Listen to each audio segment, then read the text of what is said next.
सुधा समाधान।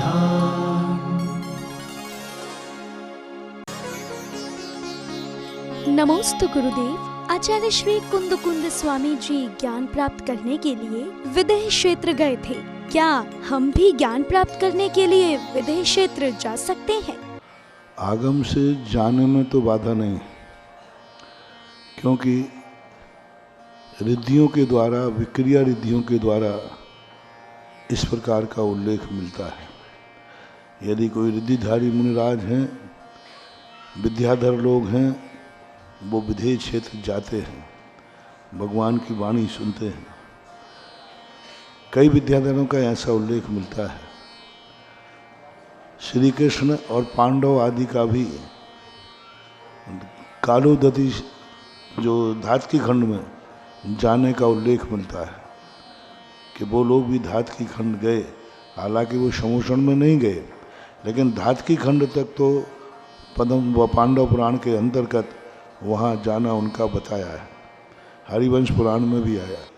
पूज्यवर कुंद भगवान के विदेह जाने के संबंध में कोई प्रमाणिक इतिहास नहीं मिला।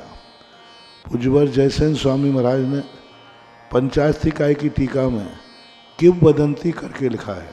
कुंद महाराज विदेह क्षेत्र गए थे और वहाँ से उनको एलाचारी की उपाधि मिली थी।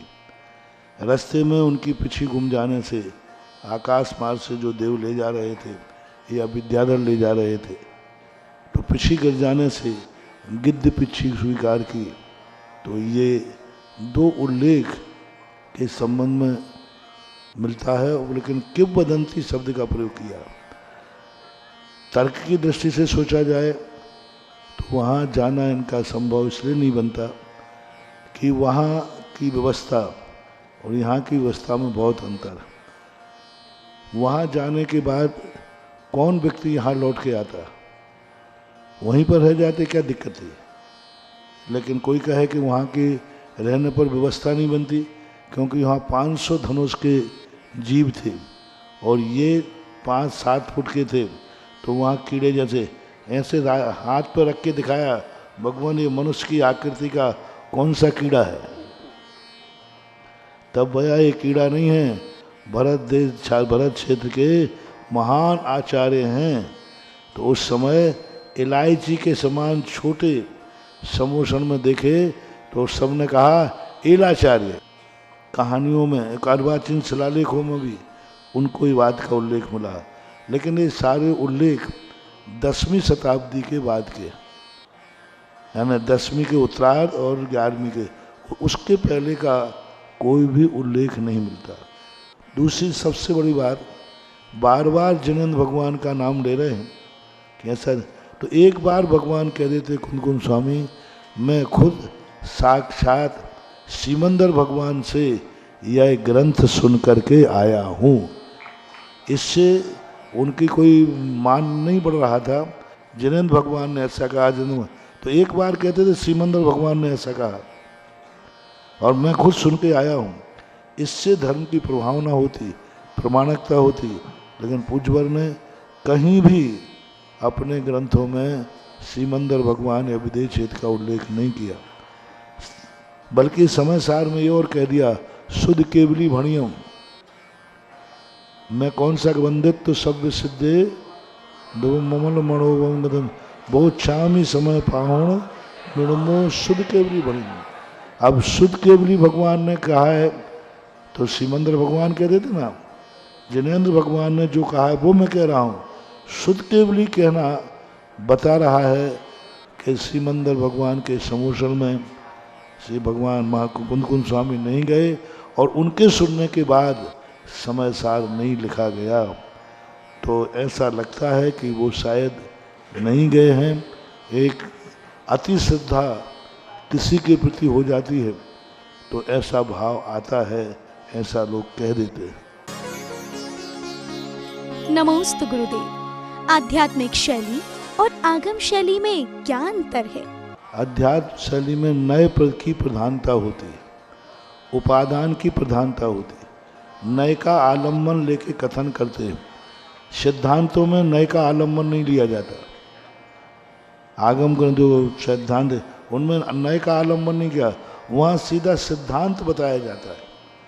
11वें गुणस्थान में कसाई है तो वो कसायवान है, उसको 10वें गुणस्थान में तो वो कसायवान ही कहा जाएगा।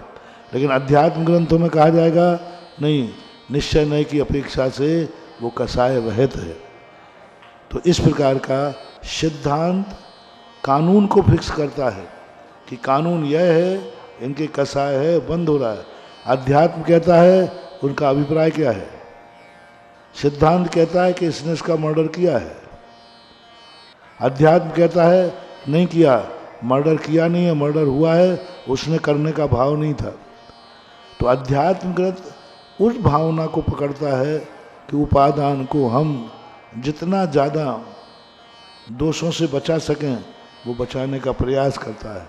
और सिद्धांत ग्रंथ कहता है कि नहीं, दोष है तो दोष है, वह उसका बंधक माना जाएगा।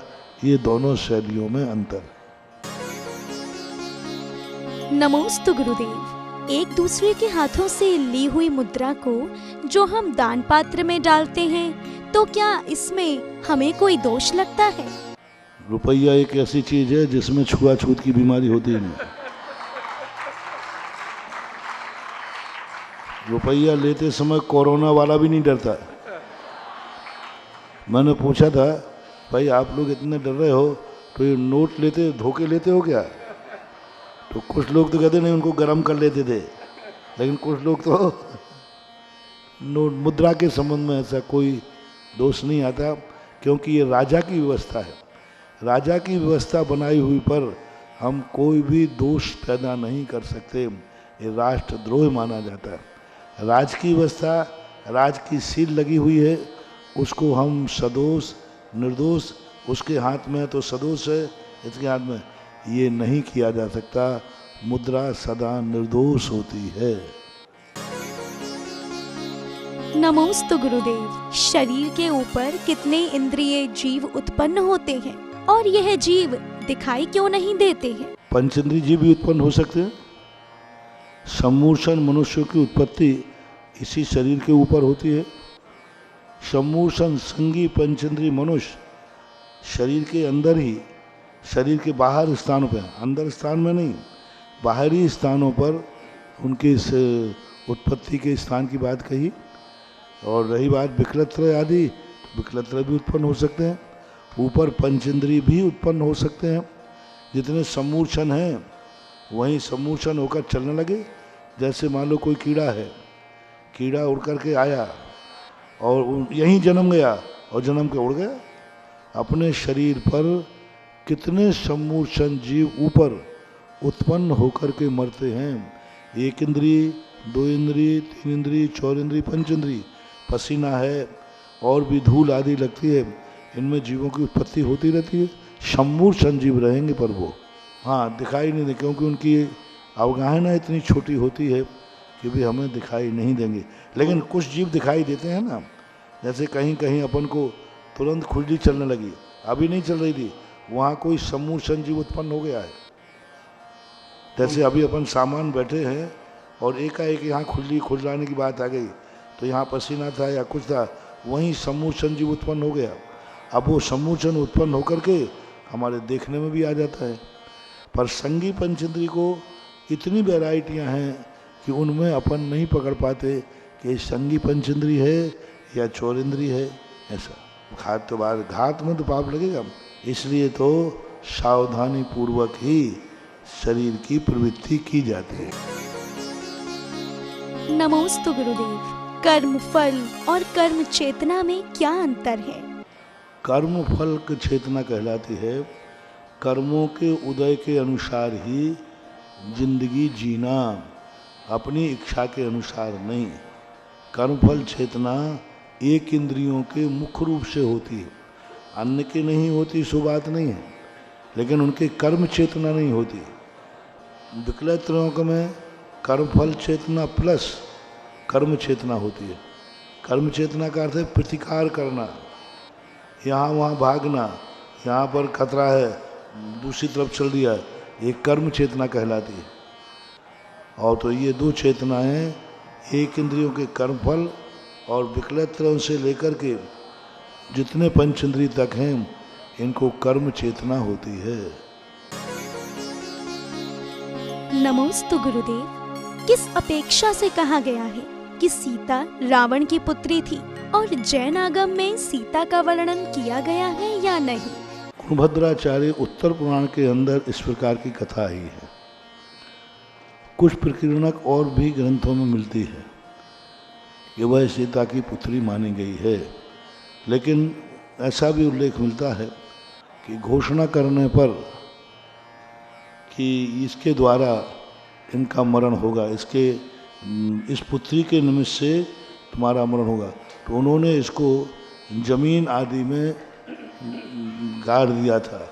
तो वहाँ विदेह क्षेत्र में आने ऐसे दूर जा कर के विदेही कहलाते, इसलिए विदेह क्षेत्र में विदेह क्षेत्र नहीं, तो जमीन में से जनक को प्राप्त हुई और जनक ने उनको लेकर के पालन पोषण किया, इसलिए इनका नाम जनक और विदेही पड़ा, जनक नंदी। ऐसी कथा मिलती है, लेकिन यह कथा को प्रभायमान नहीं है, मूल कथा नहीं है, उत्तर कथा के रूप में ऐसा उल्लेख है। प्रभायमान कथा में जनक जननी ही है। इस संबंध में जैन दर्शन और वैष्णव दर्शन में दोनों में कथाओं में व्यत्यास है, दोनों में। यहाँ पुत्री के रूप में एक कथा मिलती है, तो अन्य दर्शनकारों में भी इसकी एक किंवदंती है कि वहाँ उसको दूसरे ढंग से मटके में कुछ स्थापित करके रखा गया वहाँ से, हाँ, तो उसके वहाँ पर बनाया, उसको फिर ज़मीन के अंदर गाड़ दिया गया, फिर उसमें से ऐसी एक कहानी मिलती है। तो वैष्णव दर्शन में भी इसके दो रूपों के संबंध में कथा है, लेकिन मुख्य रूप से जो कथा है वो जनक पुत्री के रूप में है। जैन दर्शन में भी दो मत हैं, लेकिन मुख्य रूप से जनक सुता के रूप में ही। उत्तर पुराण के अंदर मुनि सुब्रत नाथ भगवान, उत्तर पुराण में क्या है, 22 भगवानों का वर्णन है। महावीर स्वामी भी हैं, तो महावीर तेज आदिनाथ को नहीं है, जिनभद्र स्वामी ने महापुराण लिखा, जिनसेन स्वामी ने, और उत्तर पुराण लिखा उनके शिष्य गुणभद्राचार्य ने। उनमें 23 तीर्थंकरों का वर्णन है। उसमें जहाँ मुनि सुब्रत नाथ भगवान का वर्णन आएगा, वहाँ पर बलभद्र का भी वर्णन है। उस प्रसंग में आप पढ़ रहे हैं। नमोस्तु गुरुदेव। आचार्य श्री का हायकु है कि लाड़ो कह रही है कि ओढ़नी छोड़नी है कि ओढ़नी है, इसका क्या अर्थ है? तो लाड़ो तो यही कह रही है कि ओढ़नी छोड़नी है, एक अर्थ। नमस्ते गुरुदेव। दूसरा अर्थ है नहीं, यही अर्थ नहीं है, क्योंकि अनेक अर्थ होते हैं। लाड़ो कह रही है ओढ़नी छोड़नी है या ओढ़नी है, तो ओढ़नी है क्योंकि मर्यादा में रहना है। आज जो ओढ़नी को बिना जो जी रहे हैं उनके लिए संदेशा है। आज नारियों की ओढ़नी गायब हो गई, जिसे आप दुपट्टा कहते थे, तो ओढ़नी गायब हो गई है। तो ओढ़नी कह रही है कि छोड़ो मत, मर्यादा में रहो, ओढ़नी को ओढ़ो, ये भी अर्थ वहां निकल सकता है। नमोस्तु गुरुदेव। 12 व्रतों में प्रोषोधवास शिक्षा व्रत को क्यों ग्रहण कर लिया गया है? प्रोषोधवास में यहाँ शिक्षा व्रत के रूप में है, अभ्यास के रूप में है। अनिवार्य रूप से इसमें कभी कम बेसी भी हो सकती है, और वहाँ नियम से अनिवार्य रूप में हो गया, वो व्रत हो गया। यहाँ अभ्यास है, शिक्षा है। जैसे सामायिक भी शिक्षा व्रत है, लेकिन सामायिक प्रतिमा भी है। तो इस प्रकार के यहाँ शिक्षा के रूप में है, साधना के रूप में है, और वहाँ नियम से व्रत रूप में है, ऐसा माना। नमोस्तु गुरुदेव। व्रत प्रतिमा में सबसे पहले ब्रह्मचर्य व्रत क्यों दिलाया जाता है? क्योंकि सारे दंड फंद उसी के अभाव में होते हैं। क्योंकि अब ब्रह्म एक ऐसी चीज है जो स्वयं के साथ नहीं, दूसरे व्यक्ति की जिंदगी जुड़ जाती है, और दूसरे व्यक्ति की जिंदगी जुड़ते ही तीसरे की जिंदगी जुड़ जाती है। फिर एक परिवार की संरचना हो जाती। अन्य पापों के किए हुए फल को क्षण भर में छोड़ा जा सकता है, तस्मिच्छामि दुक्कडम, लेकिन अब्रह्म के द्वारा किए हुए फल को आप एकदम नहीं छोड़ सकते,